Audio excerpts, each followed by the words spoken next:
Welcome back to the YouTube channel Malawi Cameras. Mukuzuzoti after Second World War ku Greenland kumene kuti dziko la Europe limene lili mkati mwa dziko la Denmark kunali ma base kapena kuti ma barracks a America okwana 15 iwo aja anapanga reduce kukafika apa 1 kukhala ndi 1 US base mu Greenland. So anawapasabe chance mpata onena kuti pali possibility ngati mukufuna kuti muzichitabe mekebe ma base nzoti ndizotheka koma USA sikufuna koma ikufuna ingotenga Greenland yonse.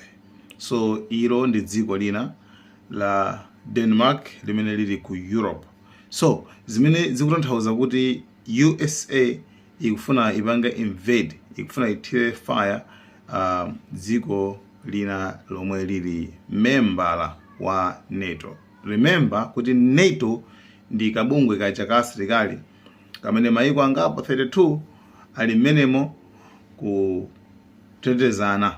Ngati wina washusha wina ndiye kuti NATO yonse imenera kuti ipite ikakhaulitse amene washusha membalayo. Tsopano pamene papa America ndi imene ili mtsogoleri wa NATO.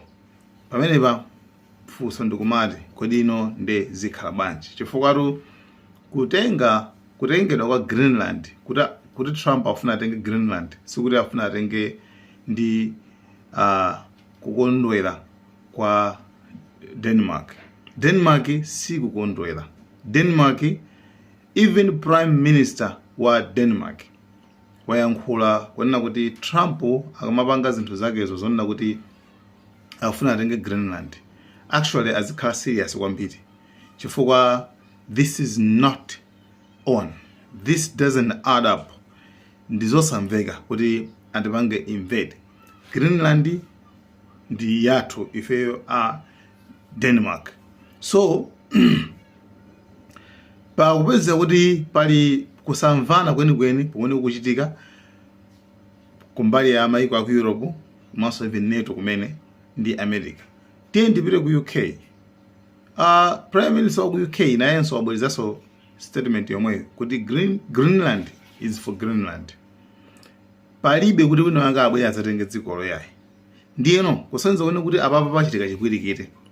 Komano funso ndikumati maiko aku Europe, do you think kuti do they stand a chance?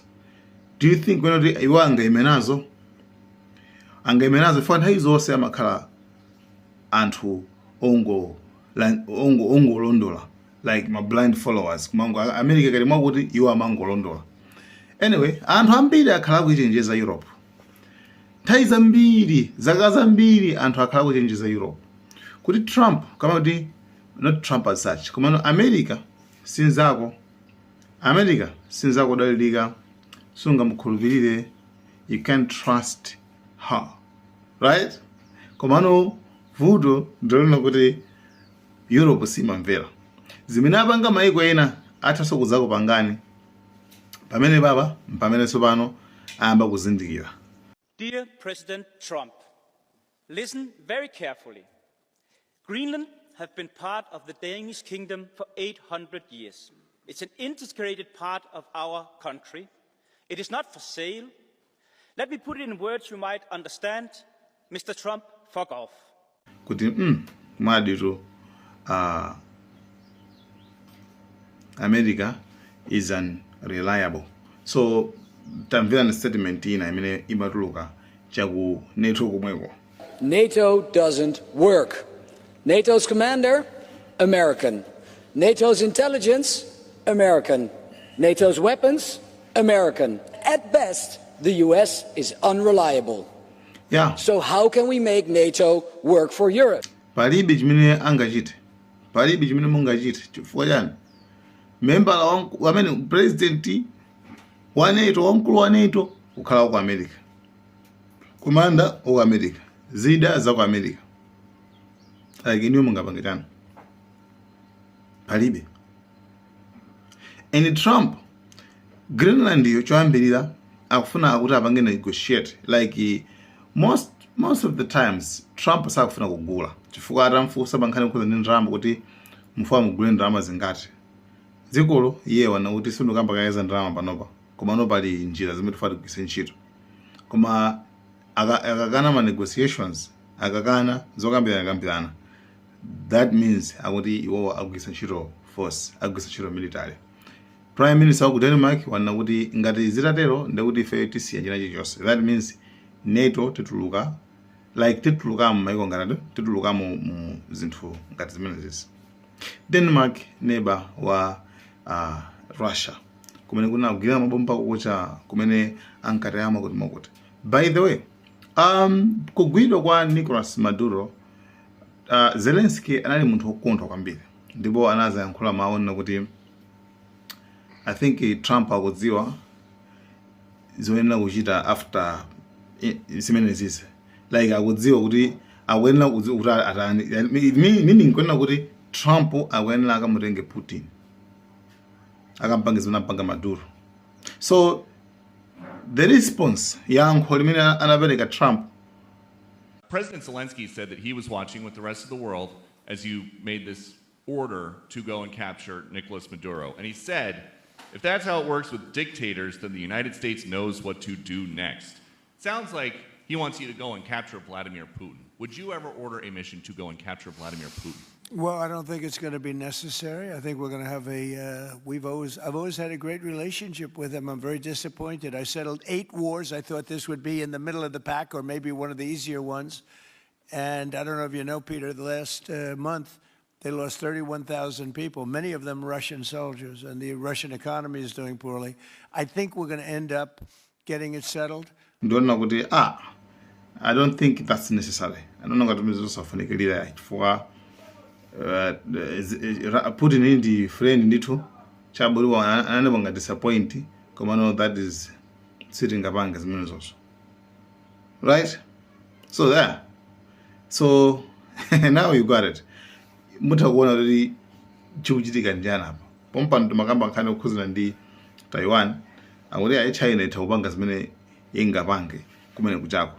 So ndakambapa nthawi ina yake pano kuti pa izinthu zina like tikamakamba nkhani okhuzana ndi politics ndale even ndale zakumalayo kumene zimakhala zoti ukazoona zozwisa kuti kuti nawande kumende muti chani.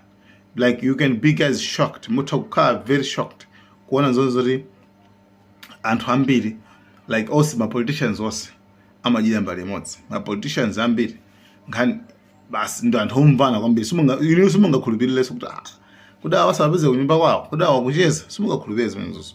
So one more tikamakamba nkhani okhuzana ndi geopolitics. Ku geopolitics ndale za international kumachitika ndale zoopsa kwambiri kuposa zimene zonso. So mutha kuona konzoti pali zinthu zambiri zimene zili hidden kwambiri komanso pankhani okhuza ndi Greenland yomweyi chifukwa chimene akumana Trump mwachidziwa akuti for security, for international security, for national security kuti pafuna kupasa kuipanga America kukhala safe chifukwa kumene kuli Russia kuli China. Komano the main reason chifukwa chenijeni kuti muchinveste bwinobwino Trump anakambako zokhuza ndi oil wakumene uko. Trump anakambako zokhuza ndi ma rare earth. Ma rare earth amene China inapatsa limit ya zaka kuti tikupanga supply ma rare earth. For ma rare earth yo China nazo mabanaso ma Americans. Ma Americans ndi company imene yokha imene yopanga ma rare earth amene sangakwanira. Iwo amadalira ku China kuti apase ma rare earth. And ma rare earth yo ndizovuta kwambiri kuti ayambe panopa kuti afike poti zafika pa chindende ziwatenga 25 years. So for some ndikumati Trump apanga ataki Greenland.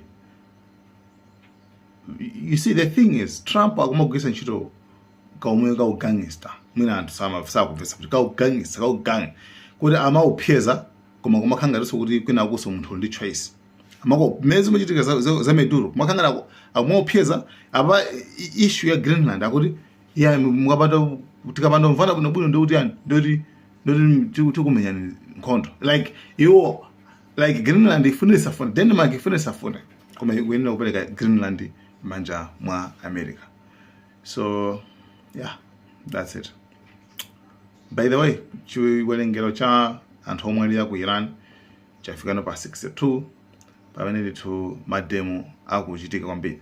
So ku Iran zinthu zikafika poti anthu akupatsana zinthu ma internet chani kumauzana zochita ma program kama especially ngasi ma meeting ambiri amachitika pa kudzera ma internet ndi anthu olumikizana nawo akunja achina Israeli achina ma Americans.